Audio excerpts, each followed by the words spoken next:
Hey there, it's Kathy. I just wanted to let you know that you can listen to History of the 90s early and ad-free on Amazon Music, included with Prime. If 1990 was anything, it was a year of incredible change. Sure, it was the beginning of a new decade, but more than that, much more, it was the start of a new era in human history. The decade that followed ushered in the end of communism and apartheid. It saw the beginning of technological wonders that would both bring the world together and divide it along the way.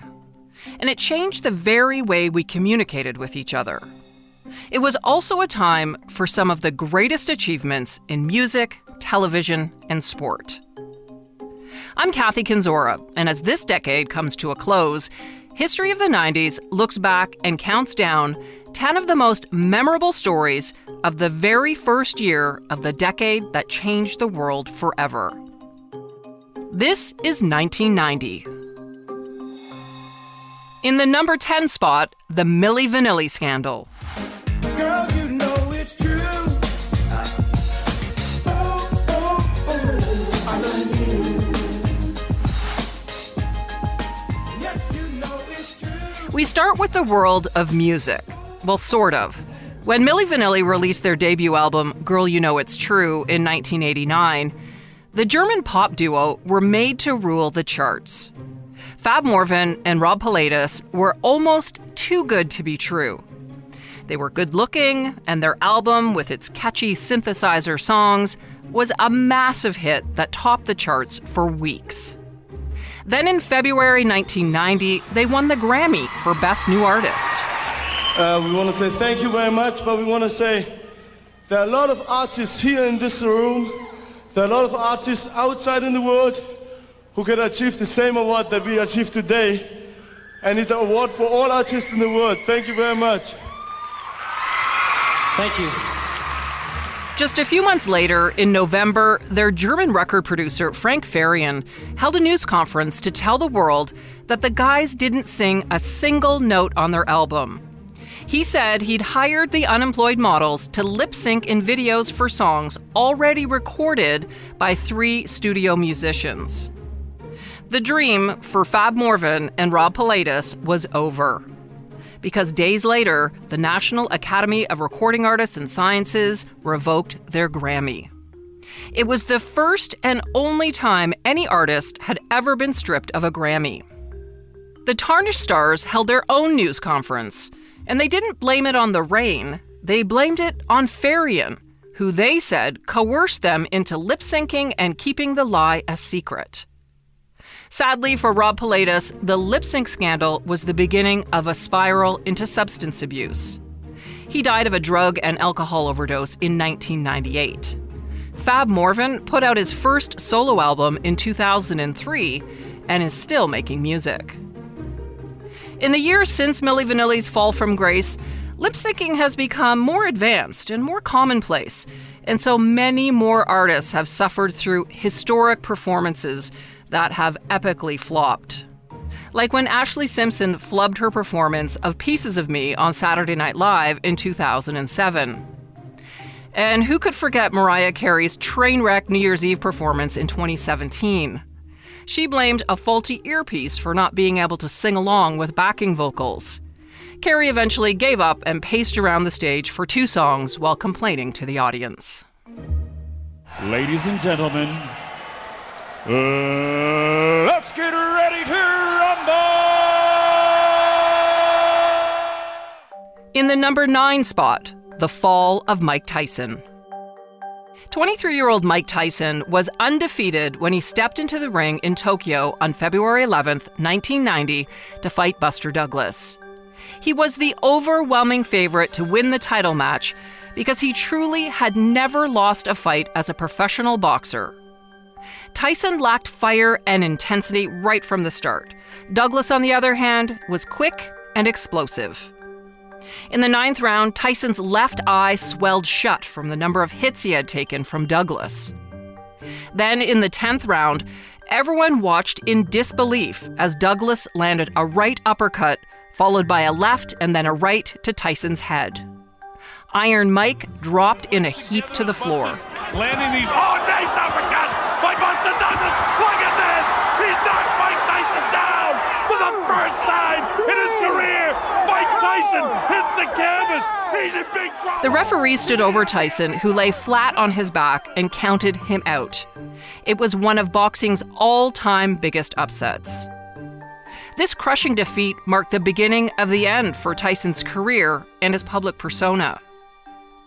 Over the course of the 90s, Tyson would fall further from grace with a series of bizarre, violent, and often criminal acts, including when he was sent to jail for sexually assaulting an 18-year-old contestant at the Black Miss America pageant. Once he got out after serving just half of a 6-year sentence, Tyson attempted a comeback that came to a crashing halt when he bit off the tip of Evander Holyfield's ear. Today, he's a podcast host, a movie star, and a cannabis entrepreneur and aficionado. On his podcast, Hot Boxin' with Mike Tyson, the former heavyweight champion shared that he spends $40,000 a month on pot and that they smoke 10 tons of weed at the Tyson Ranch, the boxer's forthcoming 40-acre marijuana farm and resort. Well, what's the show about? It's about nothing. No story? No, forget the story. You gotta have a story. Who says you gotta have a story? At the number 8 spot is the debut of Seinfeld. No one in 1990 had a clue that a sitcom built around a group of fussy, self-absorbed people who obsessed over the minutiae of daily life would go on to become the most influential show in TV history. In the history of pilots, Seinfeld has got to be one of the worst of all time. In 1989, NBC asked stand-up comedian Jerry Seinfeld and his writing partner Larry David to write and produce a 90-minute late-night special. Instead, they wrote a 30-minute script for the pilot. NBC aired the Seinfeld Chronicles on July 5th, 1989, as a special in primetime. Though it pulled a decent audience, NBC wasn't sure if they wanted to make it into a full-fledged series. The audience just didn't seem sold on the show, and that scared the network. It could be because the show at the time didn't include Elaine, and Kramer was called Kessler. But Warren Littlefield, president of entertainment at NBC, really liked what Jerry and Larry were doing. It made the executives laugh, so they canceled a 2-hour Bob Hope special and stuck with Seinfeld, the show about nothing, and ordered a 5-episode season, and pretty soon Jerry, Elaine, George, and Kramer were household names.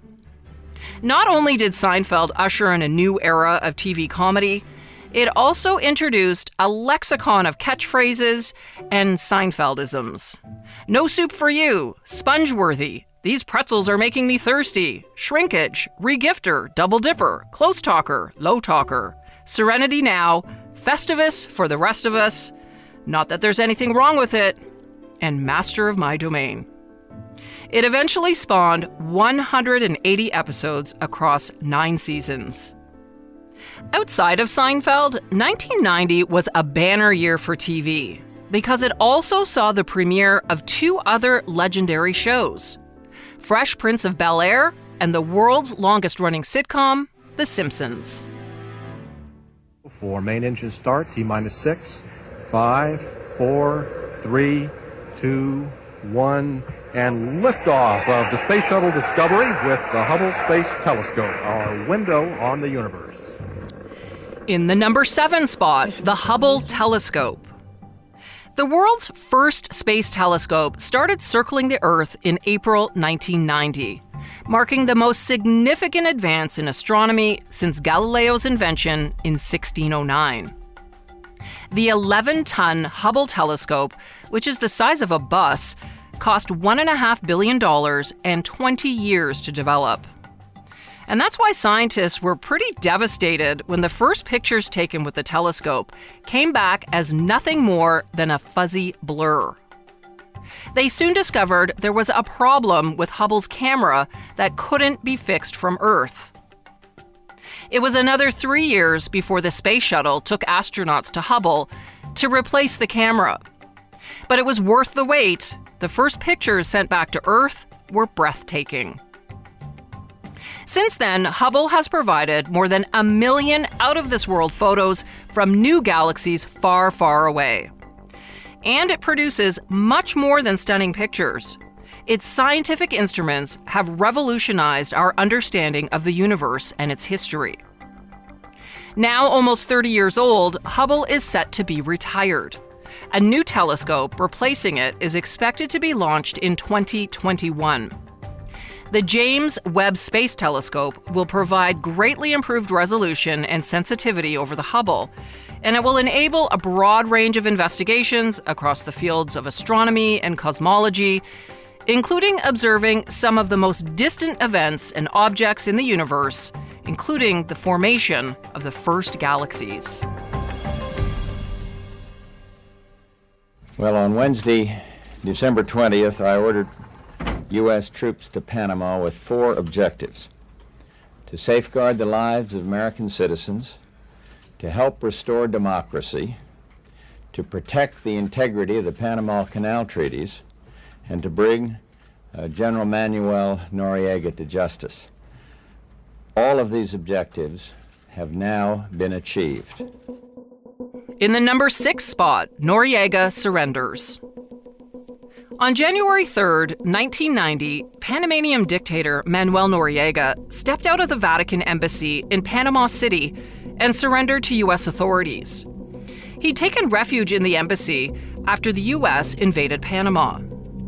Noriega, who ruled Panama from 1983 to 1989, spied for the CIA until drug trafficking and his brutal regime sparked the invasion. Once captured, he was whisked to Florida, where he was charged with accepting $4.6 million in bribes to turn Panama into a way station for Colombian drug traffickers. He was also accused of giving refuge to wanted cartel leaders like Pablo Escobar. In 1992, Noriega's trial marked the first time in American history that a jury convicted a foreign head of state on criminal charges. He stayed in a U.S. prison until 2010, when he was extradited to France on charges of money laundering. He served 7 years in prison there and was then extradited to Panama, where he remained behind bars until he died in 2017. Before Noriega died, he tried to sue the creators of the Call of Duty video game. He claimed that his portrayal in Black Ops 2 damaged his reputation. A judge dismissed the case. In the number 5 spot, USSR in turmoil. Soviet President Mikhail Gorbachev's ambitious perestroika program of economic and political reforms floundered in 1990. Instead of making things better, living conditions within the once great superpower continued to deteriorate, with shortages of bread, sugar, meat, and cigarettes. In February, the Communist Party gave up its monopoly on power. Lifting the iron fist revived old ethnic and religious rivalries, and it kindled separatist desires among some Soviet republics. One by one, Soviet countries declared sovereignty. Lithuania was the first when, in March, it proclaimed the restoration of its pre-war independence. Next came Estonia and Latvia. Moscow declared a state of emergency in Azerbaijan as Armenians and Azerbaijanis clashed in the capital of Baku. Despite these problems at home, Gorbachev was awarded the Nobel Peace Prize in October 1990 for his role helping to end the Cold War, free the Eastern Bloc, and slow the arms race.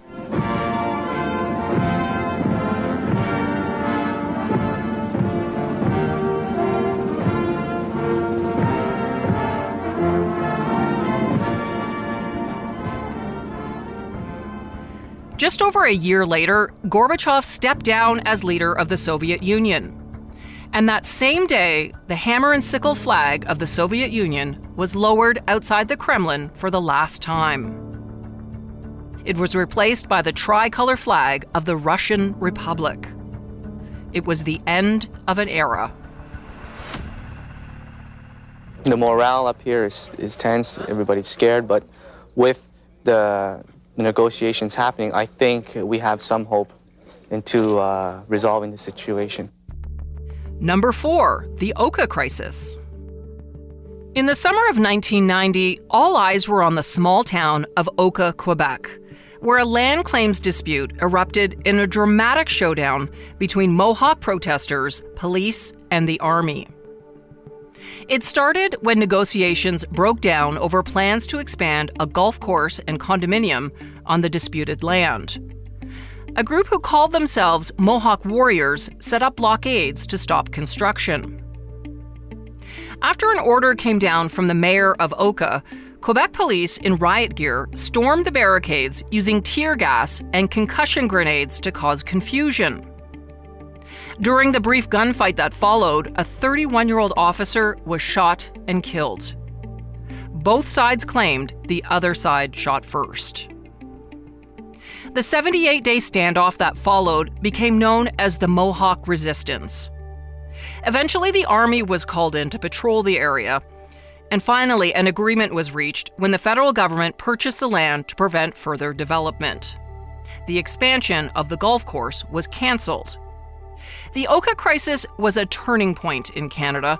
It catapulted Indigenous land rights into the spotlight, and it led to the establishment of the Royal Commission on Aboriginal People.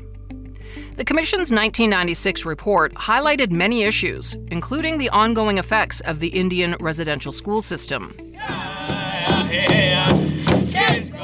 The picture has become a familiar one in the past 2 weeks. Frustrated Indian bands blockade CP and CN rail lines in northern Ontario to force a swift resolution of their land claims. Oka also set the tone for Indigenous resistance throughout the 90s, and it inspired many people and communities to take action for years to come. In protests at Clayoquot Sound and Ipperwash, as well as the Idle No More movement. It was an awakening for an entire generation and helped change the course of Canadian history. It helped clear the path for the Government of Canada's apology to residential school survivors and the creation of the Truth and Reconciliation Commission, which has laid the first few steps towards reconciliation in Canada. At 2 a.m. local time, Iraqi troops crossed the border into Kuwait. Number 3, the invasion of Kuwait. When Iraqi leader Saddam Hussein ordered the invasion and occupation of Kuwait on August 2, 1990, it set off a dizzying sequence of events that would eventually result in the First Gulf War.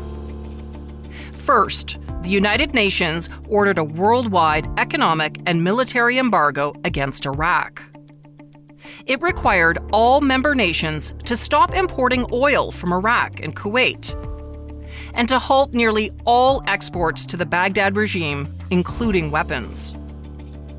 Then there was a buildup of American and Allied forces in the region. And finally, the UN authorized use of force against Iraq if it didn't withdraw from Kuwait by January 15, 1991. Saddam Hussein steadfastly refused, and that led to the launch of Operation Desert Storm. U.S. President George H.W. Bush made the announcement. Now, the 28 countries with forces in the Gulf area have exhausted all reasonable efforts to reach a peaceful resolution, have no choice but to drive Saddam from Kuwait by force. We will not fail. The international military coalition of countries included Canada, Britain, France, Germany, the Soviet Union, Japan, Egypt, and Saudi Arabia. Incidentally, it was the first time Canada sent women to war in combat roles. After a 5-week bombardment from air and sea, a ground invasion took place, and within 100 hours, coalition forces drove Iraq from Kuwait. A ceasefire was declared on February 25, 1991, and Saddam Hussein was allowed to stay in power. This was a controversial decision that would eventually lead to a second Gulf War in 2003.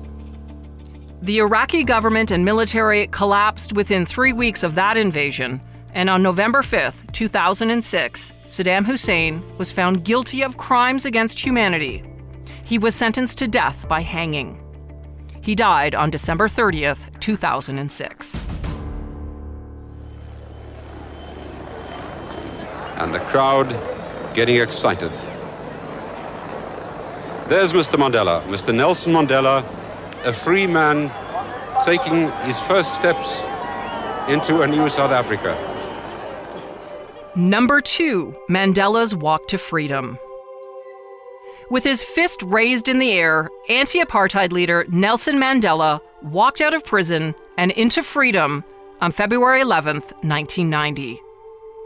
It was the first time he had been seen in public since 1964, when he was sentenced to life behind bars for a charge of sabotage. At the time of his trial, Mandela was a rugged young man in his 40s, a former boxer who had full cheeks, a beard, and a mustache. Now slim with graying hair, he looked like the distinguished elder statesman he would soon become. Mandela was taken by car through crowded streets to City Hall, where he addressed thousands of cheering people. Amandla! Amandla! In Africa!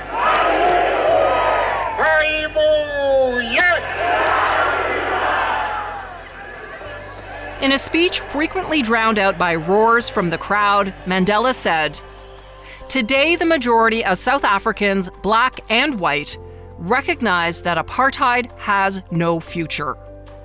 It has to be ended by our decisive mass action. We have waited too long for our freedom." Following Mandela's release, he led the ANC in negotiations with South African President F.W. de Klerk to end apartheid and bring about a peaceful transition to a non-racial democracy. Mandela and de Klerk were awarded a Nobel Peace Prize in 1993 for their work. In 1994, Mandela was elected president in the country's first free elections. As president, he established a Truth and Reconciliation Commission that investigated historic human rights violations and gave vent to grievances. The commission allowed the country to heal and brought closure to a dark chapter of history. Mandela left politics in 1999, but he maintained a very strong international presence as an advocate for peace, reconciliation, and social justice. Nelson Mandela died in 2013 at the age of 95.